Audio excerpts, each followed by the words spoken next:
మీ అన్నయ్య business trip మీద బ్యాంకాక అబ్బే ఆ ఊరు కాదు నా ఓపిక ఉండదు నా మనిషిలో ఆఫీస్ కోసం అని చెప్పి ట్రిప్ మీద ట్రిప్ వేసి మనిషి నీరసించిపోయాడు వదిన.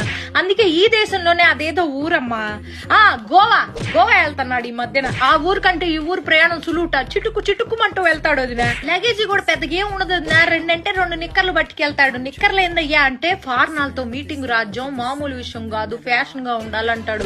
ఫ్యాషన్ అని అల్లాడిపోతా ఉంటాడు మనిషి. ఆ ఊరు వెళ్ళేటప్పటికి ఒక్కసారి కూడా ఫోన్ కలవదు వదిన. ఎప్పుడు చూసినా స్విచ్ ఆఫ్ అని వస్తుంది. ఏందండి స్విచ్ ఆఫ్ అంటే? రాజ్యం నేను చాలా లోతెట్టు ప్రాంతాల్లో ఉంటా, నాకు ఫోన్ చేయడానికి ప్రయత్నించబాక, మీకోసమేగా ఇదంతా అంటాడు. ఎప్పుడైనా ఫోన్ సిగ్నల్ దొరికి ఏం చేస్తానా అయ్యా అంటే మందు వేసుకుంటున్నా రాజ్యం అంటాడు. మందు కాదయ్యా మందులు వేసుకుంటున్నా అనాలి. పని ధ్యాసలో పడితే ఈ మనిషి ఏం మాట్లాడతాడో తెలియదు, అల్లాడిపోతా ఉంటాడు. నువ్వు నా మొదటి పెళ్ళానివి, నా రెండో పెళ్ళంతో నేనున్నాను ఇప్పుడు గోవాలో అన్నాడు. బీపీ డౌన్ అయిపోయింది వదిన నాకు. ఏం